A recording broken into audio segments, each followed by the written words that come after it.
Welcome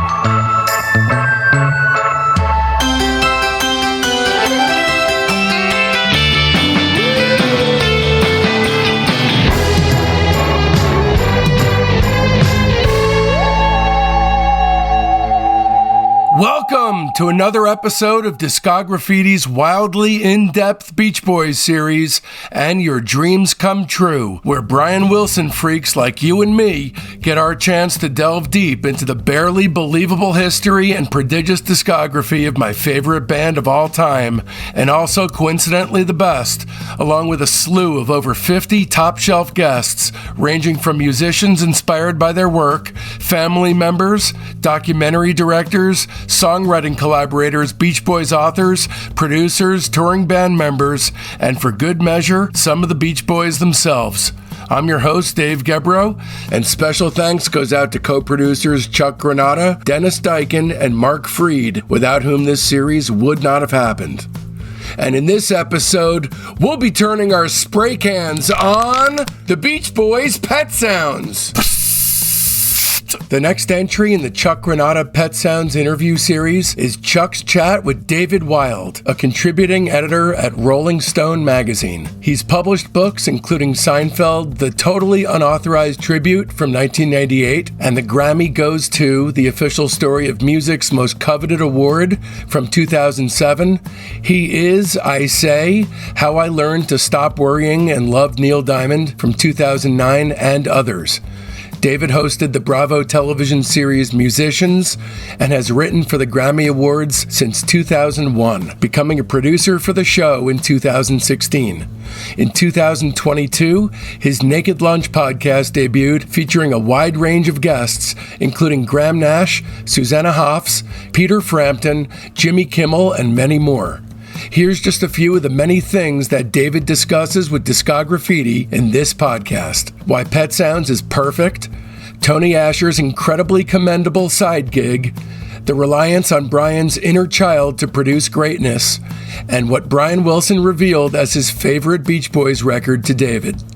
Here it is then, David Wild. Now, Marilyn has said to me unequivocally that she feels that anyone that collaborated with Brian was basically riding his coattails, that it was Brian's music and no one else's, and I could see that perspective too, you know. I mean, one could argue that it is Brian's music and everyone else. Yeah, I would say that those lyrics, they're intelligent, they're never pretentious, they're, moving. I think so many lyrics, once rock tried to get good, post Sgt. Pepper, right? Certainly. Some of it was just, embarrassing ambitions of poetry, just terrible, middle school poetry, basically. And it's amazing how those songs they have like a Tin Pan Alley economy, but they're artful and just really subtle and nice. And that was unusual in rock, wasn't it, in 1966? Yeah, definitely. I mean, it's a little bit classier than rock was. Yeah, and I do think, I would think you'd want to give Tony some credit, because they seem, even if they're not written by Brian, they're things that you'd think Brian would be writing if he were, they speak to Brian, they speak to the music, which I guess that's probably how it worked. Someone had to be sensitive to what was the sort of pained romance of the music, and they got that in the lyrics, which, is harder than it sounds, I think. Yeah, I agree. I don't think it came easy.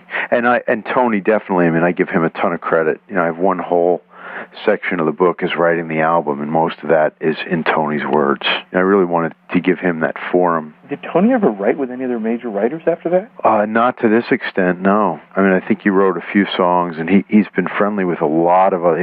He worked with Paul Williams, and, well, he's an interesting guy. He does this whole thing with music and children who are sick, and he gets songwriters to write songs for them, as like a request.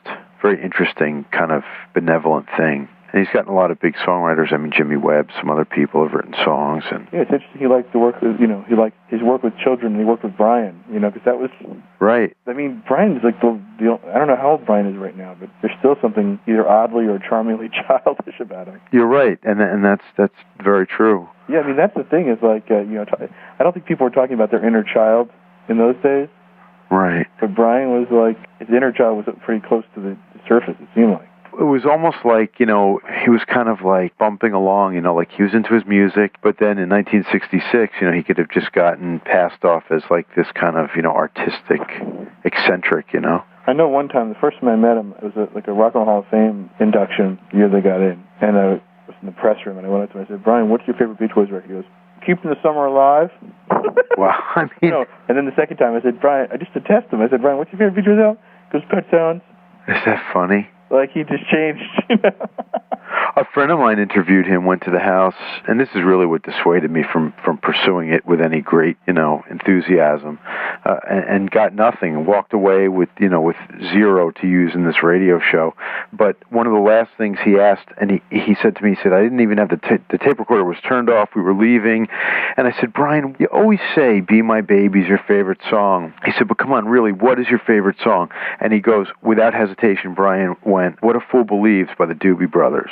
Which I thought was really just like, honestly, David, I mean, can I really credibly quote this guy, But that's actually revealing, because that last record, the record he did with Irving Azoff was very much like a Doobie Brothers. You mean Imagination? Yeah. Yeah. There's like a Doobie Brothers, like, cheese ball, but not terrible. Kind of like, I like What a Fool Believes. Well, I like it too. Song of all time. Right, that was the whole thing. I mean, I thought that was but would you ever expect Brian Wilson to say that? No. And it was pretty off the wall, You would think that he would pick a Lennon-McCartney thing, or, if we're straying from the Phil Spector. Whatever he heard last. Huh? It's probably whatever he heard last. Right, that's the thing. It was like so weird. Like you just picked the thing out of the air. Like Happy Birthday, my favorite song. So what when you compare Brian to Spector, what's your take on that? It's just down to maybe, again, slightly generational things. Like, I hear the greatness of Spector, but I feel the greatness of, Brian Wilson, and I can't explain it. I mean, that says it all. Yeah, I think you put the best part of him down there,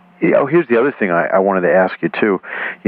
Bruce, Al, and Mike all confirmed that they lobbied for Good Vibrations to be included on Pet Sounds, and that Brian was, really adamant that he did not want it to be part of Pet Sounds.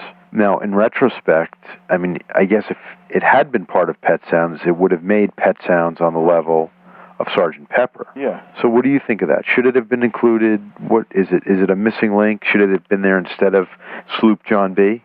All right, that concludes your free sneak peek into today's Patreon episode. If you want to hear the rest of it, just visit patreon.com/discograffiti and either purchase this podcast by itself for $4, or better yet, subscribe at the major tier and get access to Discograffiti's 4 weekly episodes. That's Friday's free episode, the Sunday Discograffiti Soldiers of Sound episode, which showcases Patreon members and the Elephant Six world, your Monday bonus episode, and your Wednesday early release ad-free super extended director's cut of that Friday's show. Please keep in mind this is entirely how I support my wife and 6-year-old son, so don't risk feeling badly about yourself by not supporting Discograffiti. Become a member so you don't miss a single thing at patreon.com/discograffiti.